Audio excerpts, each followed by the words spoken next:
मैं मां को नाटक कर लेता सी भी मैं नहीं तोड़िया, आ दूसरे ने तोड़िया ते फोटो दे पै जाती सी, क्योंकि मां अंतरयामी थोड़ा है, पर गुरु दे अंतरयामी है। मैं गुरु को किवें मूर्ख बनावांगा, वो मेरे अंदर दी जानदा बदी सो बदल नानका सच्चा वेख्या सोई। जिस थां तो मेरे अंदर बाड़ा खुलना शुरू होता है, परमात्मा की नजर बिल्कुल उस थां दे उत्ते पैंदी है भी इत्थों ये माड़ा सोचना शुरू किया। ते गुरु साहब कहते ने याद रखी बंदिया, वो वेख्या उन्हां नजर ना आवे बहुता एक बड़ान, बड़ान कहते ने हैरानी।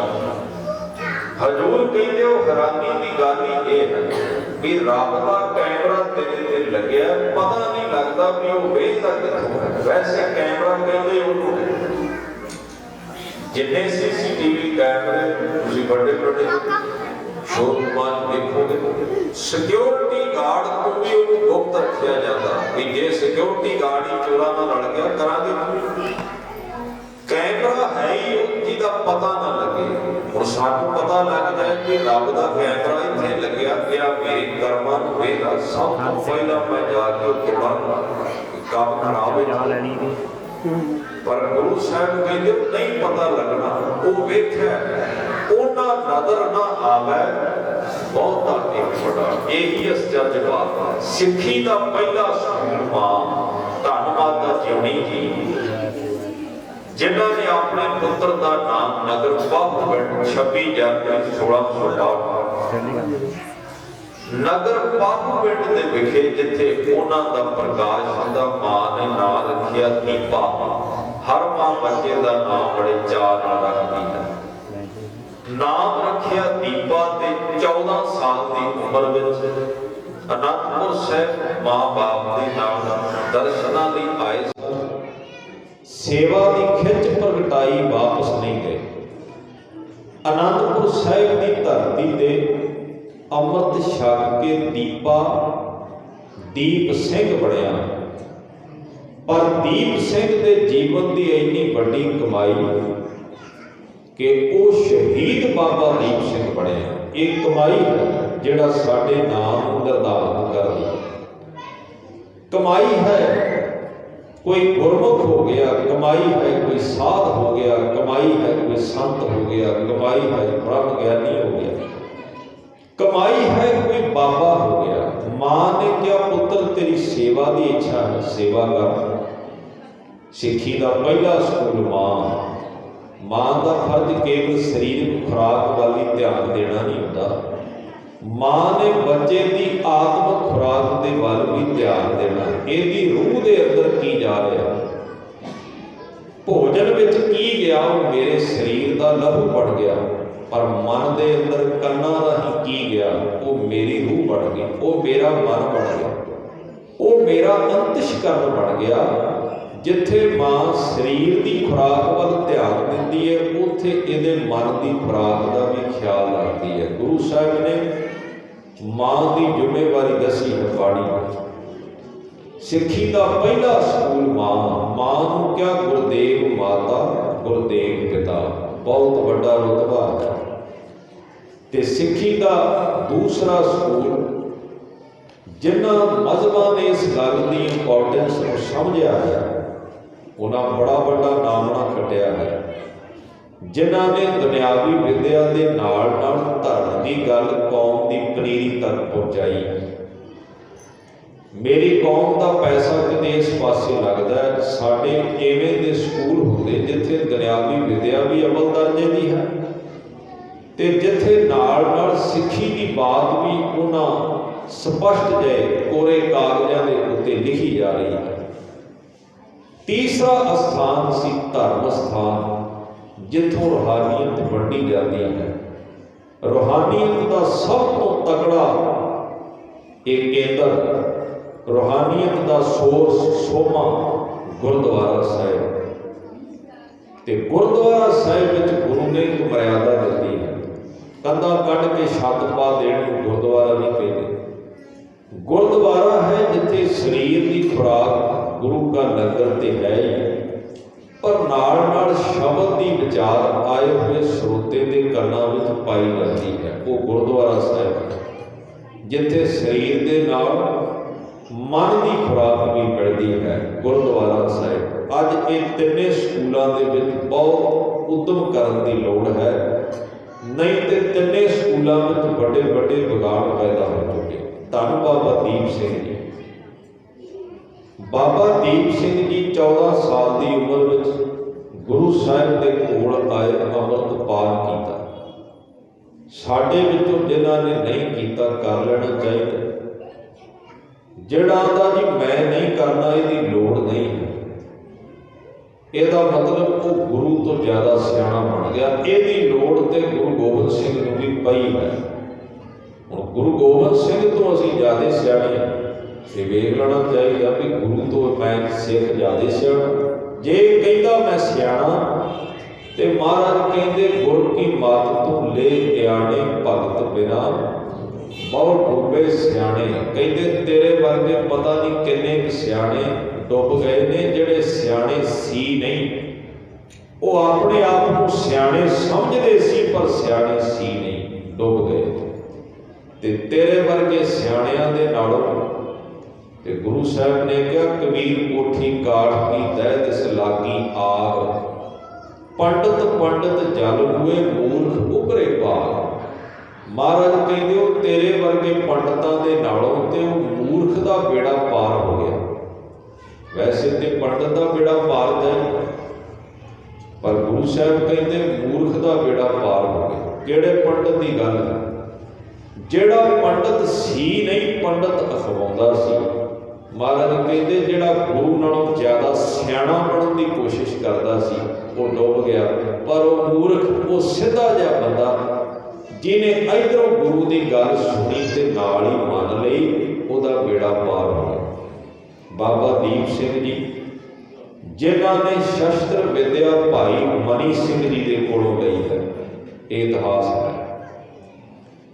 भाई मनी सिंह जी तो उम्र करके बाबा दीप सिंह जी छोटे हैं, गुरु गोबिंद सिंह महाराज नालों 14 साल उम्र में छोटे हैं।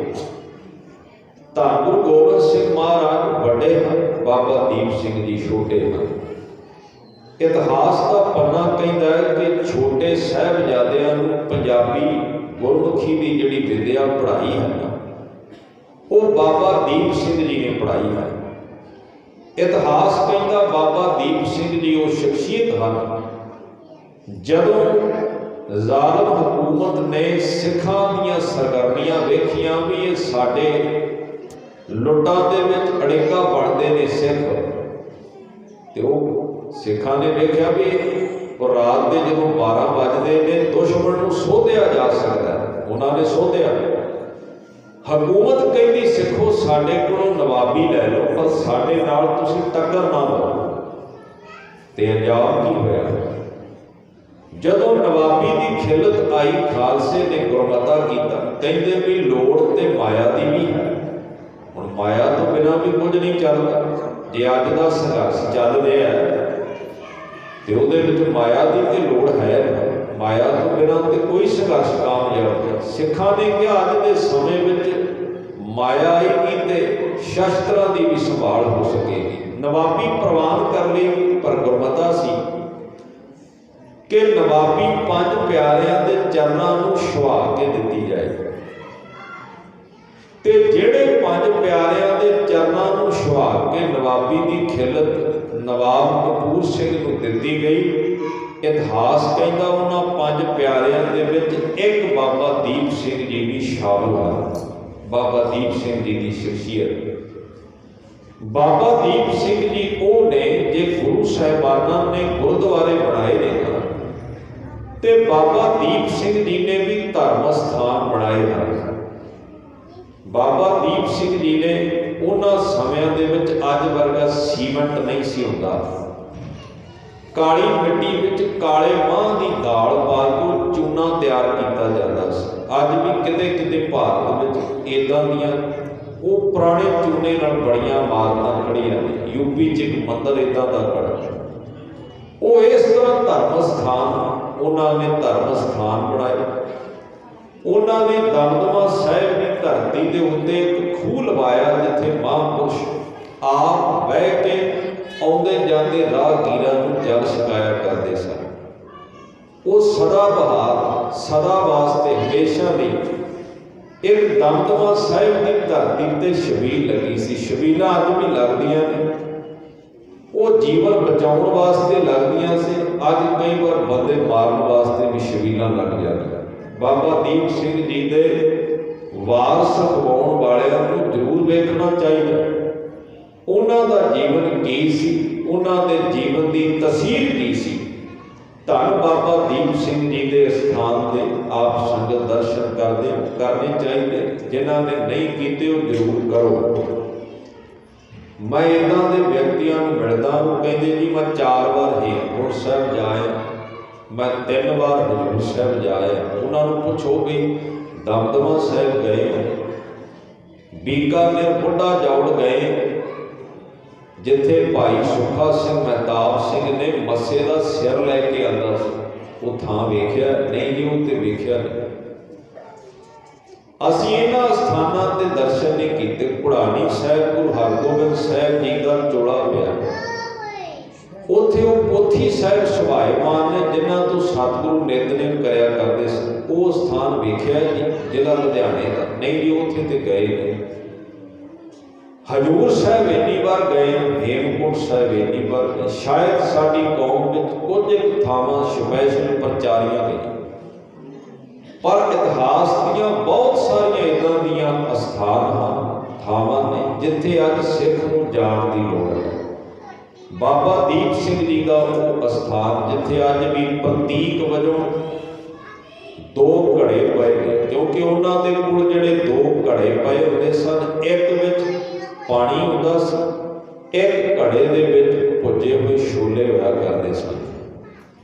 ਵੇਖੋ, ਅਸੀਂ ਉਹਨਾਂ ਦਾ ਅਸੀਂ ਕੇਵਲ ਇੱਕ ਥਾਂ ਤੇ, ਇੱਕ ਪੁਆਇੰਟ ਤੇ ਆਪਣੇ ਆਪ ਨੂੰ ਕੇਂਦਰਿਤ ਕੀਤਾ ਹੈ ਵੀ ਬਾਬਾ ਜੀ ਨੇ ਜੰਗ ਲੜੀ, ਉਹਨਾਂ ਸੀਸ ਤਲੀ ਤੇ ਰੱਖ ਕੇ ਮੁਕਾਬਲਾ ਕੀਤਾ ਹੈ, ਕੋਈ ਸ਼ੱਕ ਨਹੀਂ। ਪਰ ਉਹਨਾਂ ਦੇ ਜੀਵਨ ਵਿੱਚ ਕਿੰਨੀ ਵੱਡੀ ਵਿਦਿਆ ਹੈ, ਇਸ ਗੱਲ ਨੂੰ ਕੌਮ ਨੇ ਬਹੁਤ ਘੱਟ ਵਿਚਾਰਿਆ ਹੈ। ਤੁਸੀਂ ਵੇਖੋ, ਅੱਜ ਦੇ ਸਮੇਂ ਵਿੱਚ ਤੁਸੀਂ PhD ਬੰਦੇ ਨੂੰ ਪੰਜਾਬੀ ਦੀ ਇੱਕ ਪੇਜ ਦੀ ਡਿਕਟੇਸ਼ਨ ਲਿਖਣ ਵਾਸਤੇ ਦਿਓ, ਉਹ ਗਲਤੀ ਕਰੇਗਾ ਕਿਤੇ ਨਾ ਕਿਤੇ। ਬਾਬਾ ਦੀਪ ਸਿੰਘ ਜੀ ਨੇ 1430 ਅੰਗ ਗੁਰੂ ਗ੍ਰੰਥ ਸਾਹਿਬ ਦੀ ਦੇ 4 ਸਰੂਪ ਲਿਖੇ ਹਨ।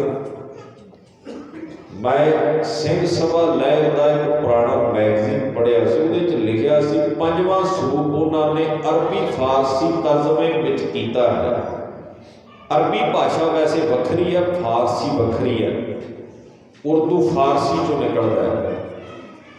ਲਿਪੀ ਬੜੀ ਵਿਖਮ ਹੈ। ਤੁਸੀਂ ਕਲਗੀਧਰ ਪਾਤਸ਼ਾਹ ਦੇ 52 ਕਵੀਆਂ ਦੀਆਂ ਰਚਨਾਵਾਂ ਪੜ੍ਹੋ। ਪ੍ਰੋਫੈਸਰ ਪਿਆਰਾ ਸਿੰਘ ਪਦਮ ਨੇ ਗੁਰੂ ਸਾਹਿਬ ਦੇ ਦਰਬਾਰੀ ਕਵੀਆਂ ਤੇ ਪੁਸਤਕ ਲਿਖੀ ਹੈ।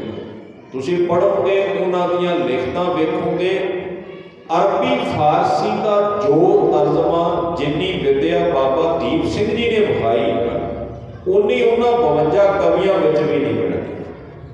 ਬਾਬਾ ਦੀਪ ਸਿੰਘ ਜੀ 4 ਸਰੂਪ ਲਿਖੇ, ਇੱਕ ਵੀ ਲਗ ਮਾਤਰ ਦੀ ਗਲਤੀ ਨਹੀਂ। ਕਿੱਡਾ ਵੱਡਾ ਪਿਆਰ ਹੋਏਗਾ, ਕਿੰਨੀ ਵੱਡੀ ਇਕਾਗਰਤਾ ਹੋਏਗੀ।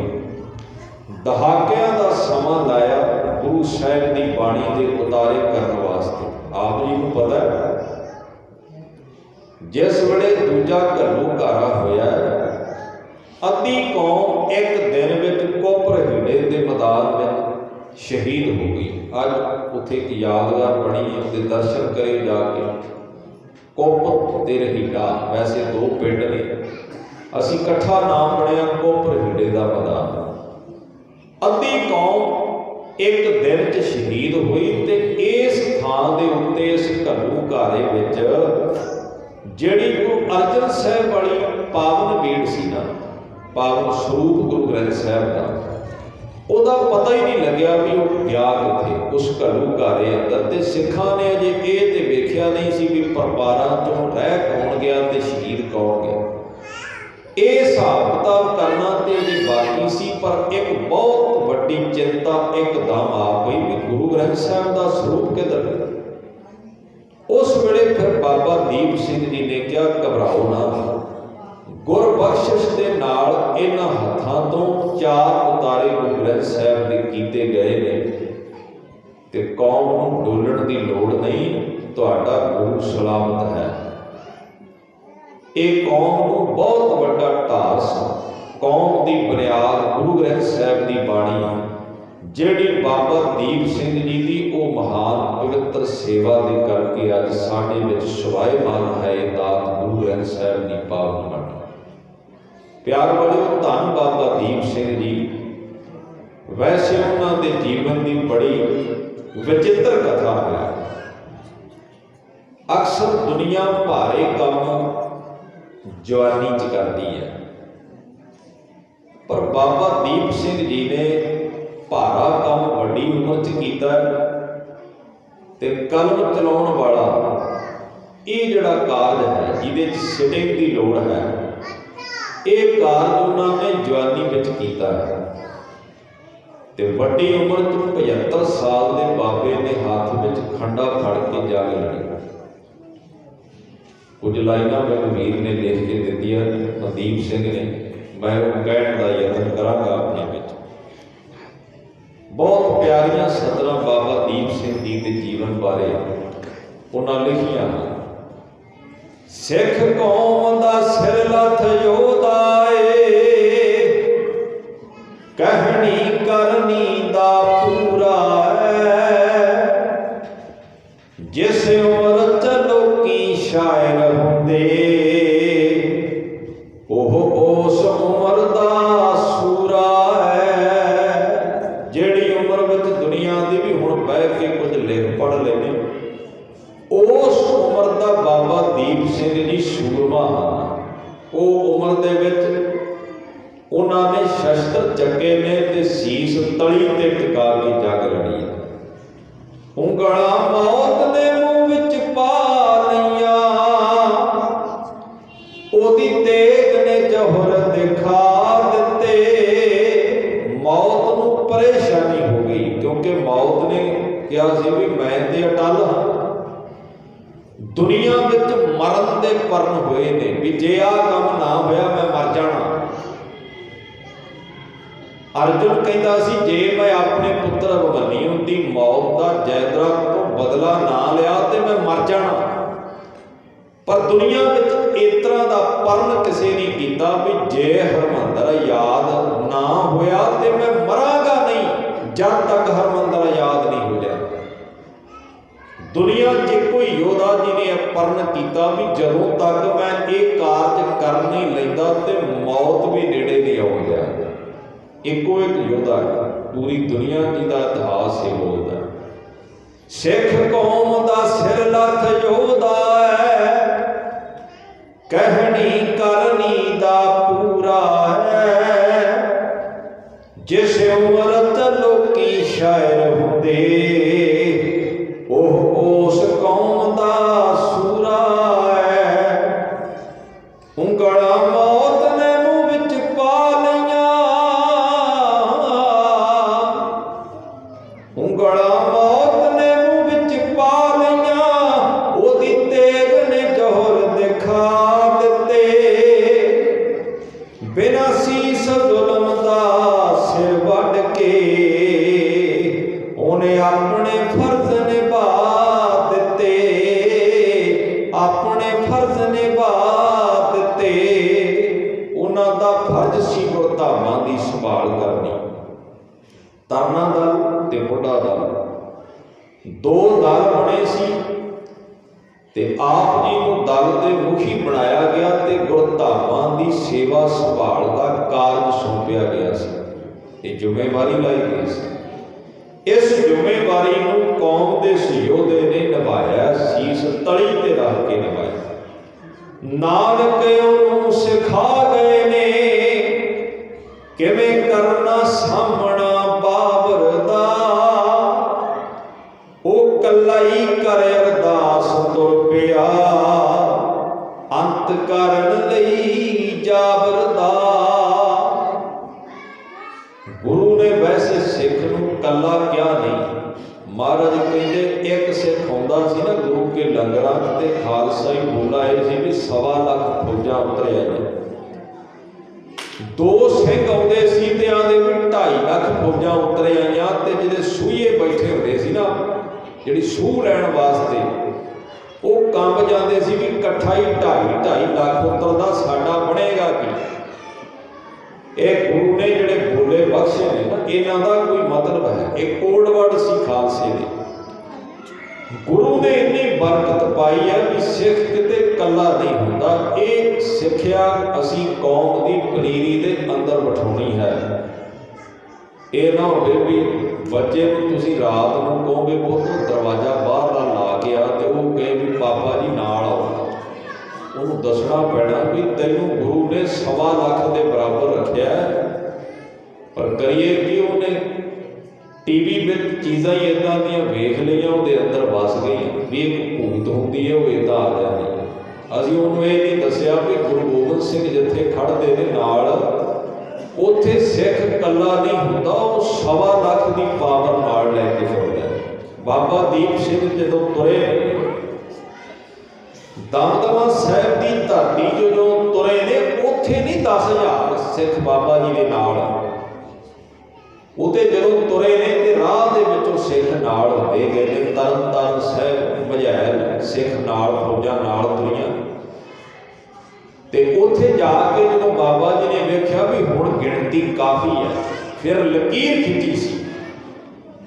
ਲਕੀਰ ਖਿੱਚੀ ਸੀ ਵੀ ਅੱਗੇ ਮੈਂ ਤੁਰਦਾ ਪਿੱਛੇ ਆਉਣ ਵਾਲੇ ਲਕੀਰ ਟੱਪਣ ਵਾਲੇ ਕਿੰਨੇ ਨੇ। ਵੈਸੇ ਰਾਜਨੀਤਿਕ ਬੰਦਾ ਇਹ ਆਂਦਾ ਵੀ ਪਿੱਛੇ ਮੈਂ ਤੁਰਨਾ ਬਾਕੀ ਸਾਰੇ ਟੱਪ ਜਾਓ। ਬਾਬਾ ਜੀ ਕਹਿੰਦੇ ਮੈਂ ਟੱਪ ਗਿਆ, ਇਹ ਧਾਰਮਿਕ ਰੂਹ ਹੈ। ਉਹ ਕਹਿੰਦੇ ਮੈਂ ਟੱਪ ਗਿਆ, ਪਿੱਛੇ ਆਓ ਕਿੰਨੇ ਟੱਪਦੇ, ਇੱਕ ਵੀ ਪਿੱਛੇ ਨਹੀਂ ਰਿਹਾ, ਸਾਰੇ ਲਕੀਰ ਟੱਪ ਗਿਆ। ਪਰ ਜਦੋਂ ਦਮਦਮਾ ਸਾਹਿਬ ਦੀ ਧਰਤੀ ਤੇ ਅਰਦਾਸ ਕੀਤੀ ਹੈ ਬਾਬਾ ਜੀ ਨੇ ਉੱਥੇ ਕੱਲਿਆਂ ਨੇ ਕੀਤੀ ਹੈ, ਕਿਉਂਕਿ ਸਿੱਖ ਵੇਖਣ ਵਿੱਚ ਕੱਲਾ ਹੋ ਸਕਦਾ ਪਰ ਉਹ ਕਦੀ ਕੱਲਾ ਨਹੀਂ ਹੁੰਦਾ। ਤੇ ਲਿਖਣ ਵਾਲੇ ਨੇ ਰੂਹ ਪਾਈ ਹੈ ਪੰਕਤੀਆਂ ਅੰਦਰ, ਗੁਰੂ ਨਾਨਕ ਉਹਨੂੰ ਸਿਖਾ ਗਏ ਨੇ ਕਿਵੇਂ ਕਰਨਾ ਸਾਹਮਣਾ ਬਾਬਰ ਦਾ। ਉਹ ਕੱਲਾ ਹੀ ਕਰੇ ਅਰਦਾਸ ਤੁਰ ਪਿਆ ਅੰਤ ਕਰਨ ਲਈ ਜਾਬਰ ਦਾ। ਉਹਦੇ ਖੰਡੇ ਜ਼ਾਲਮ ਦਿਆ ਕੰਨਾਂ ਦੇ ਵਿੱਚ, ਉਹਦੇ ਖੰਡੇ ਜ਼ਾਲਮ ਦਿਆ ਕੰਨਾਂ ਅੰਦਰ ਅਨਹਦ ਨਾਦ ਵਜਾ ਦਿੱਤੇ। ਅਨਹਦ ਨਾਦ ਭਾਈ ਰਣਧੀਰ ਸਿੰਘ ਜੀ ਦੀ ਪੁਸਤਕ ਨਹੀਂ ਪੜ੍ਹੀ ਤੇ ਪੜ੍ਹੋ।